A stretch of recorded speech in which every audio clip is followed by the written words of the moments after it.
From the Voice Teens contestant to the charming Kikay, capturing hearts in the soft pop scene. Now, you might remember her as a standout contender mentored by Apple the App on The Voice Teens Season 2 back in 2020. But that was just the start of her journey. Now, she's the front act for OPM icon Kitchie Nadal, and she's officially making her mark with her debut single that came out just last month. Here is Hakki performing her hit debut single, Aaminin, right here on Daymix.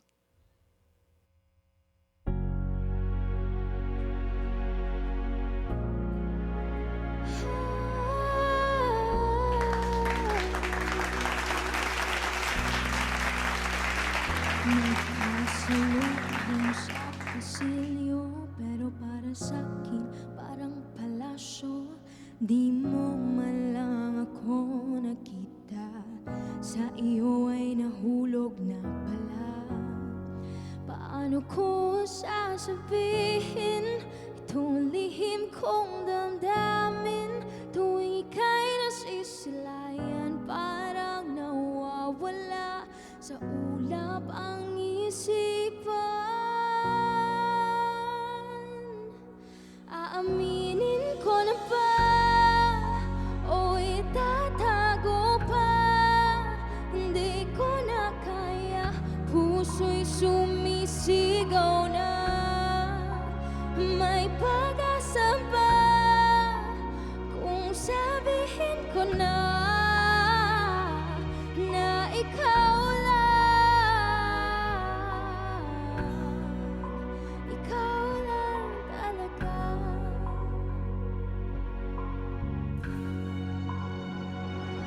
nakatitig sa'yo ng palihim, kailan mo ba ako mapapansin? Pipikit na lang ulit, hahayaan bang ika'y di mapasakin? Paano ko sasabihin itong lihim kong damdamin, tuwing ika'y nasisilayan, parang nawawala sa ulap ang isipan. Aaminin ko na ba o itatago pa? Hindi ko na kaya, puso'y sumisigaw na. May pag-asa ba kung sabihin ko na ikaw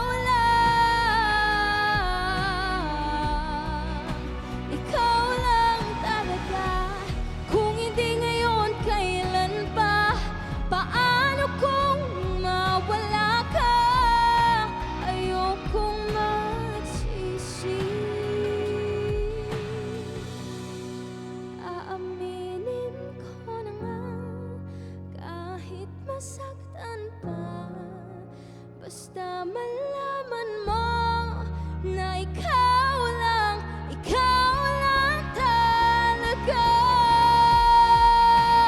Di ko na kaya pa na manatiling lihim ka, kaya ngayon sasabihin ko na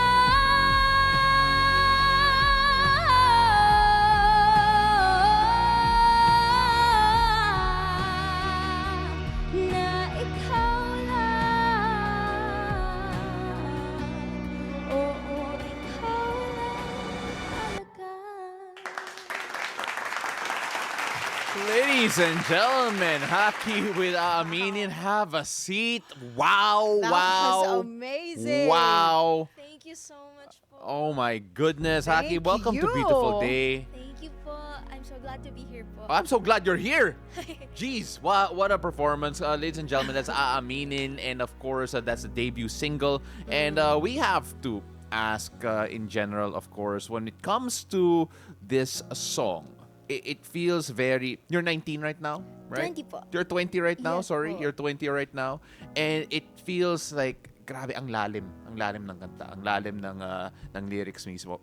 Can you tell us a bit more about the song, yung proseso behind this, and of course, what it means to you? This song, Aaminin po, is actually a collaboration composition po with my management po. And yung meaning behind the song naman po, it's for those people na, especially Gen Zs or teenagers po, or even adults, young adults po, na nahihirapan po mag-confess sa something. Sakit nun. Yes po. May mga tinatagong May feelings. hugot si Paolo. Hindi, dati. Dati. Alright, sorry, Okay. go ahead. Ayun po. Sa mga nahihirapan po mag-confess to someone they like na they're being held back po by the fear na they might get rejected po. And also, they also have a bit of hope na baka possible na maging sila, ganun po. So, confused and at the same time scared po. You know what? All that coming from a 20-year-old who does not look 20 at all. Mukhang So, 12 daw according to some people diba, eh. I mean, if you're watching this right now, her explaining her song, all these emotions, tapos kita mo, batang-bata na pwede pang magbukod 12. Parang, ang dami na niyang alam sa pag-ibig. But let's talk about how you started. Yeah. Syempre, everybody knows you as that contestant from The Voice Teens, right? Yes, So, nag-start yun during the pandemic, but even before that, you were already singing, diba? Coming from your hometown in Pangasinan. Yes And po. then moving to Manila to a bigger stage, diba? Paano nagsimula tong singing journey mo? Nagsimula po siya, I started singing po when I was 4 years old. 4 years Yes old. Okay. po. And I was just singing for fun po kasi my parents loved seeing me sing po. And yung voice lessons ko naman po started when I was 7 years old po. And that's, eventually po, I found out na I love performing po pala and singing. Okay. And actually po, hindi po ako masali sa mga barangay contests or local contests po. Okay.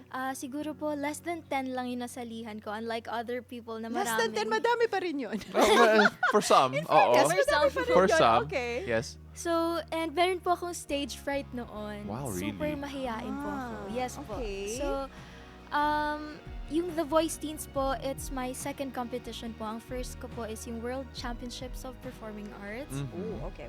2018 po. And after that po, The Voice Teens naman po, 2019 to 2020 po. And ayun po, naging part po ako ng Team Apple and first ever TV competition ko naman po yung The Voice Teens po. Grabe, fantastic. So, I just want to clarify, because you're 20 now. How old were you when you started sa The Voice Teens?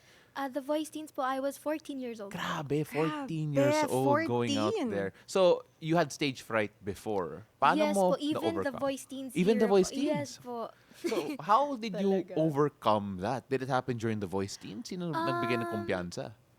Na-realize ko na lang po, parang eventually po, nawala na po yung kaba. Okay. And, ayun po, parang fake it till you make it. You know what? Okay. That works. Yeah. Yes po. Every time. Yeah. Pero, di ba, anong feeling mo when you were there, 14-year-old Hakki, tapos nag-turn yung chairs nila, Apple the App, ni Leia, ni Sarah. Sarah. di Except ba? for And then Bamboo. Awayan natin si eventually- Bamboo today. Oo nga, Bamboo. Bamboo, ano ba? Bakit hindi mo tinur yung chair mo? But anyway, and then eventually you picked, of course, Coach Apple the App, di ba? Ano yung, can you describe yung feeling mo nung nagtuturn yung chairs nila? Siyempre, di ba, for a young girl with a big dream, iba yung feeling nung moment na yun eh. Yes po. First po na nag-turn si Coach Apple po, and then Coach Sarah and Leia po. So, parang that time po na umikot si Coach Apple, parang okay na po ako kahit isa lang basta po makapasok. Pero thankfully po, 3 po sila na umikot. And the reason naman po why I chose Coach Apple as my coach po, aside from una nga po silang nag-turn, is parang na-feel ko lang po talaga sa gut feeling ko na si Coach Apple yung mag-guide sa akin. And naisip ko po that time na magagaling lahat ng contestants po magagaling. So parang gusto ko po kung sino yung unang naniwala sa akin. Tama Which is naman. si Coach Apple po. Yes. Siya po yung pipiliin ko. Grabe si- And I have no regrets po. Coach Apple is a really good guy and until now po, he's still very accommodating po sa aming Team Apple po. Talaga? Yes Wow. po. That's Yeah, nice. it's nice kasi parang rinapay niya yung trust ni Coach Apple, na yung tiwala niya sa'yo, diba? So, Yes po. it's so interesting because, syempre, I'm actually interested in yung audition song mo rin. House of the Rising Sun. Yes po. Right? Because it's a bit older than, I think kung kinumbay natin yung age natin, wala pa rin sa original version ng House of the Rising Sun. I think it's a song made in the 60s in particular. Do you remember it, Baba, yung House of the Rising Sun? Yes po. Could you give us a few lines of that? Okay po. Okay, let's go. There is a house in New Orleans. They call the rising sun, and it's been the ruin of many a poor boy. Sorry, kailangan ko mag-turn. Kailangan ko mag-turn para doon. My gosh! Wow! Hanggang ngayon.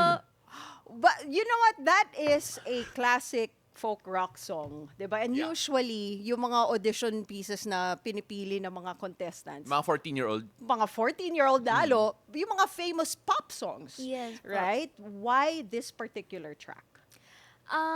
This song po, inaral ko po siya dahil sa voice lessons ko po. So, it's Okay. a song given by my coach po. And guided din naman niya po ako when I joined the voice team. So, Okay. sabi niya po, I can see potential sa song na to. So, I want you to audition this song. Parang, ako naman po na hindi ko po alam yung song na yun. Inaral ko po siya. And thankfully, na-embody ko naman po yung song. So, And you ayun po. embodied it Kasi- so well. Thank you po. Biro mo, nag-turn si Paolo kahit na...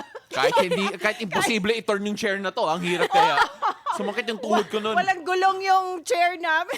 Thank you po. Dragon's chair. Sinubukan ko talaga. Grabe. But that was amazing. Oo. Yeah, yeah. Anyway, sorry. So from the demo song, or rather from the audition song, of course, I want to talk a bit about how your career's developed. Because, it's been quite some time since The Voice Teens. At right now, you are the front act of Kitchie Nadal. And if I'm not Wow. mistaken, nag-react siya sa cover mo ng Same Ground. And Yes of course, po. paano yun nagsimula yung relationship niyo with Kitchie?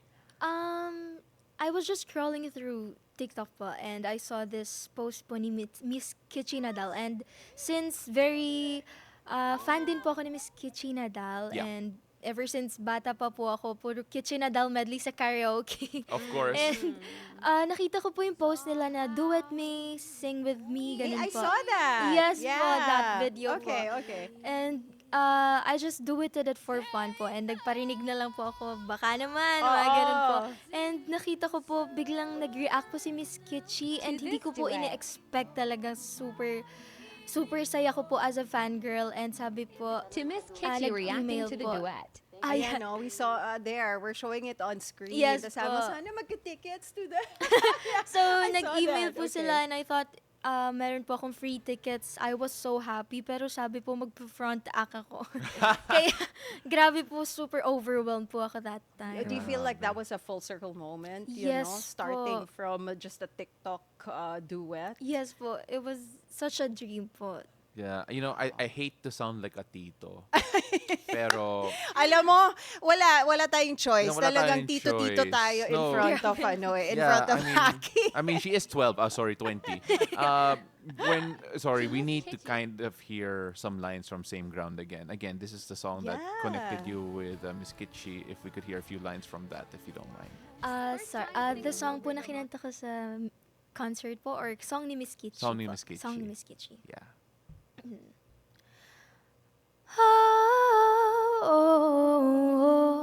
Wag mong sasabihin na hindi mo nadama itong pag-ibig kong handang ibigay kahit pagkalayan mo. Ay, Wow. I wish I could really turn around again. I don't have that chair that turns. I wish we could just let her sing until the end of this segment, pwede no? na yan Kanta ka eh. na lang hanggang sa... parang hulog-hulog. Hulog-hulog na lang. Oo. Parang jukebox. Oh my gosh. Tito-tito naman tayo, di ba? So parang jukebox. So just drop in coins. But is she the biggest, right at the moment at the very least? Siya ba yung masasabi mong mentor mo ngayon in terms of your career? Or are there other artists who have reached out or you've worked with na talagang naging example para sa'yo in terms of moving forward? Miss Kitchie Nadal po is one of them po. Marami pong nag-inspire sa akin, especially sa OPM po.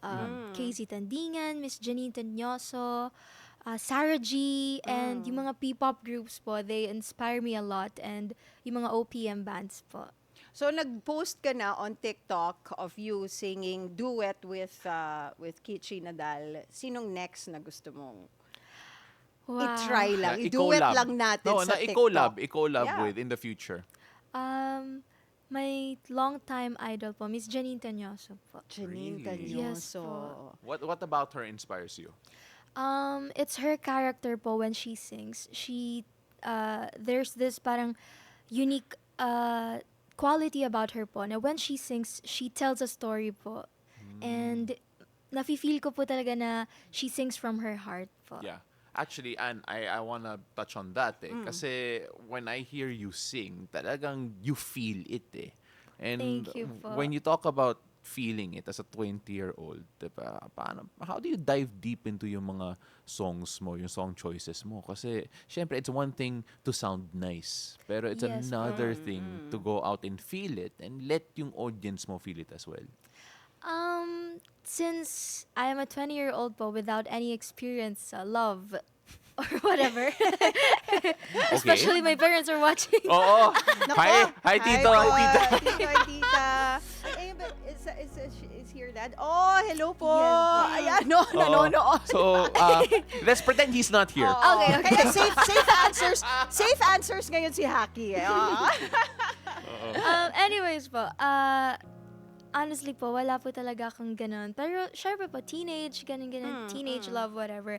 I get my emotions po from the song itself. Kasi po, I have this parang routine na before I sing po. I put myself in the character's shoes na what would I feel if I was that character singing po. And of course, I get inspirations po sa mga experiences ng friends ko or ng other people. And dun ko po ini-immerse yung sarili ko sa emotions na nafe-feel nila. And I try to, ayun din po, embody yung emotion ng kanta po.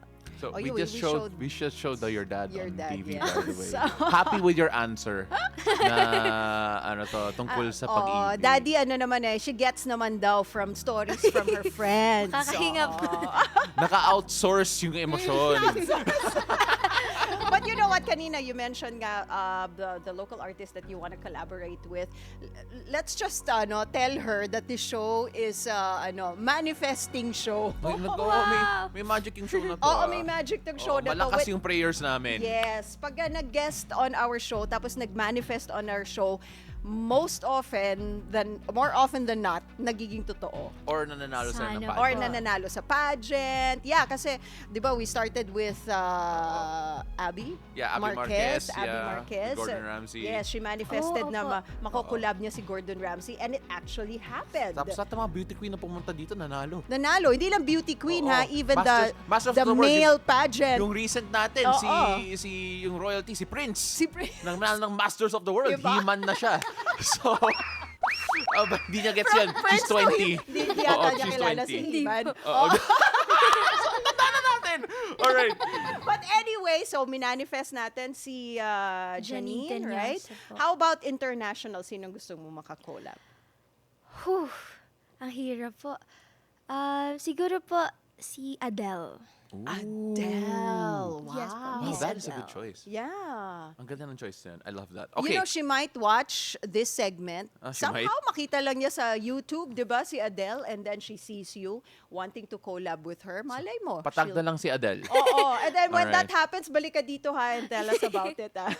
No, that's so interesting though na si Adele because that I think similar, I guess, yung pagka-story. I think you like yung storytelling niya, no? Yes po. Oh, very emotional. And yung texture po ng voice niya. Oh, Yeah, that's such a yeah. good choice. All right, so let's talk a bit more about your family. I know it's still based in Pangasinan, if I'm not mistaken, and very supportive sila. In fact, one of them's here. Yes po. Oh, can you tell us a bit about yung support for you. They've invested in your singing career since you were 7, if I'm not Yes mistaken. po. You're 20 right now. You're past literally a decade of support. Yes So, po. kamusta naman until now how they support your career? My parents po and my family, my whole family po, they're very supportive of me po. Kasi yung singing naman po and yung voice lessons hindi naman po nagmula sa akin. Galing po siya sa parents ko na in-enroll po nila ako sa voice lessons. They wanted to enhance po and improve my singing po. So, ever since bata pa po ako, they have been really supportive sa akin, and they would drive me to places po, competitions and trainings. Every weekends po yan, meron akong trainings. Hatid sundo po ako ni Papa. And si Mommy naman po, hairstylist ko every event. Wow! Yes po. That is And so syempre yung mga nice. tita ko po na laging kasama ko rin po na nakasupport. So, I'm actually really thankful to God po. I have a very loving and supporting family po. Your And- daddy was on screen there just right now. Hi, Tito. Hello Oh, po. hello. Kung baka Tito pa, baka age lang natin yung daddy niya. No? What? Sandali lang. But of course, hindi lang yan. Hi, Can I just say, Daddy. not a lot of parents would go on TikTok for their I kids. know! Speaking of support, na-distract ako. Parang, uy, grabe si mommy and daddy talagang TikTok sila. A hard question. Yung singing, where did you get it from? Mommy or daddy? Both po. Oh, yun. Both, yeah. Uy, si daddy natawa. Hindi, kinabahan si daddy kasi baka pag-samplein natin daw Oo, siya rin. Siya yung susunod. Baka abutan siya ng mic bigla. Mag-a-Adele daw siya. But it's nice to have, that support from your family. And as we can see nga, nagti-TikTok pa sila with you. Yes You know what, po. speaking of which, when you look at yung look and energy mo, plus some of your TikTok posts also, parang meron kang K-pop Yeah. vibe eh. Yeah. Right? Is this a direction that you want to pursue, yes? Or yung parang solo balladeer? Gusto ko pong i-pursue is P-pop po. P-pop, okay. P-pop po. Okay. And, I love P-pop now kasi it's finding its own identity. Yes. Diba? So, when you take a look at how P-pop has developed so far, kasi at least what we've heard from you recently, it feels very, it speaks to me kasi feeling ko old school in a good way, very kitschy, Yes very 2000s in a way. Pero yung direction mo going towards P-pop as well, how do you put that all together? One inspiration ko po is si IU. Since IU, she's a okay. solo K-pop artist po. And when P-pop naman po, it doesn't only mean like dancing, ganun po, or like parang K-pop yung alam ng mga tao na song. So, and I'm actually open to a lot of genres po, exploring genres and styles po. So, ayun po, I'm really excited to see what's next for me sa music career po. What genre are you experimenting with right now? We won't ask you for a sample Yes, po. naman, okay lang, but Pwede na namang may sample. pwede naman kung gusto mo. Yeah. Like, but what is the next genre that you feel that you're going to dip your toes into? I feel like since versatile naman po ako, I can say I'm versatile naman po. Pero yung gusto po ng heart ko talaga is pop talaga po. Pop that. Pop. Okay, Okay. I like that. Oh, yeah. Yes And then a po. perfect pass to sing with Adele, di ba? That genre. But, I have a question. Do you still go to school? Patapos na po. I'm Patapos actually na. graduating next year po. Oo, kasi when we have young guests on the show, my question is always, paano mo nababalance yung time, no? Kasi it's really hard. You know, Yes po. school nga now, especially now, is very demanding.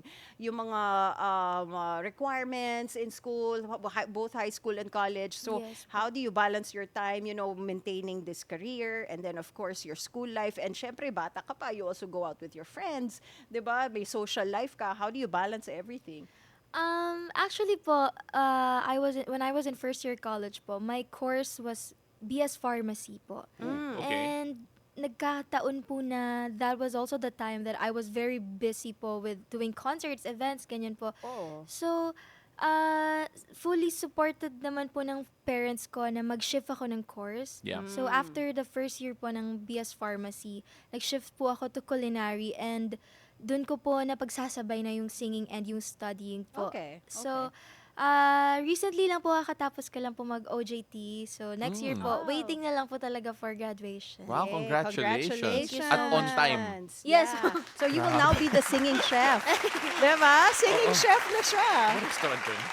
Wala na nun. Wala na. Pero, ayan na ta. We're Yung age, age natin Oo, lumalabas. we're dating ourselves. Oh my gosh. Okay, you're too young for that. Hindi niya alam yun. Hindi Baka si daddy alam. Oh my gosh, yeah, alam nga ni Daddy.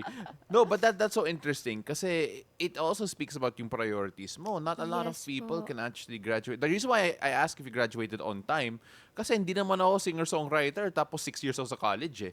But you, in particular, Oh. no, why you look at me like that? Because you had so many courses. Yeah. Anyway, Oh. pero Hakki, when we take a look at yung time management mo, yung balancing mo, how did you actually manage to do that? Because I'm sure there are a lot of young people now watching, and more importantly, parents of young people watching Yeah. that have dreams to actually pursue performing arts or similar path as you.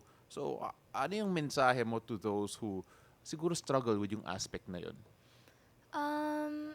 Siguro po, since na-experience ko na rin po, know your priorities po. Yun yung masasabi ko po. And lagi rin po sinasabi ng parents ko sa akin. And ayun nga po, since passion ko po talaga is singing, I focused on my singing career po. Pero kung kaya naman po isabay yung studying, why not po? And yung other course ko naman po, which is pharmacy, since my mom is a pharmacist po. Yung studying naman po kayang maghintay kahit ilang taon ka na. Pero po yung opportunities while we're young, lalo po if passion mo yung singing, ganyan po.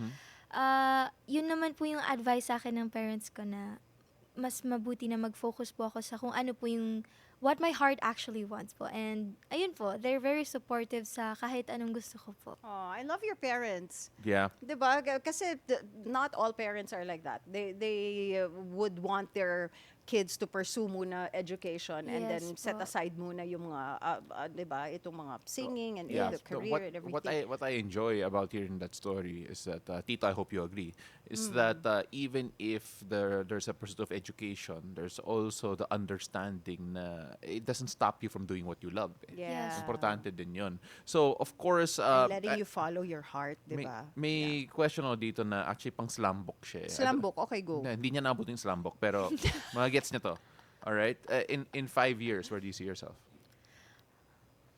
In 5 years po, of course, with God's help, I see myself performing on bigger stages po. With And Adele. With Adele. Sell out And natin yung market. Oo. Oo, Oh, diba? Kaya yan. Okay, sorry, go ahead. Yun po, performing and just singing my heart out, singing my soul out. And kasi po, that's what I really love doing, performing and singing for the people. And I want to inspire people to sing. And I want them to feel seen and heard po through my voice and through my songs. So what's next for you now? You've just released your first single. Congratulations. Congratulations. Thank you po. That was last September 19, if I'm Yes not po. mistaken, right? So what's next for you, and where can your fans listen to your songs? I think abangan na lang po nila sa social medias ko yung Okay. mga next journey ko po dito sa singing. And of course, I will be releasing some songs din po next soon. Very, very soon. Okay. Yes po. And sa lahat po ng nanonood, please follow me po on my social media accounts. That's HAKKI po. And stream Aaminin. Thank you po. HAKKI. Spelled as may Hakki Patricio din, _ tama ba? I think that's Yes your po. last name, yes. Happy Just IG and IG TikTok. po. Yes. All right, perfect. Oh, that's fantastic. We enjoyed having you so much here. But before we let you go, we always end our show or our interviews here with a fun question that Anne loves to share. Our show is called Beautiful Day. So, Hakki, what makes your day beautiful? What makes my day beautiful po? I think it's the little things that I appreciate, like the breeze, the morning breeze, fresh cup of coffee. So I think that's what makes my day beautiful po. And of course, this show. Aw, Yes. thank There you you so go. much. We loved having you here. Thank you. so much. I like how she's 20 and a fresh cup of coffee. Oo is nga what she eh, I likes. was gonna So, say. that's it's universal. Ladies and gentlemen, Hakki, Patricio, maraming salamat. We're Thank you so po. happy you came on over and shared your music with us.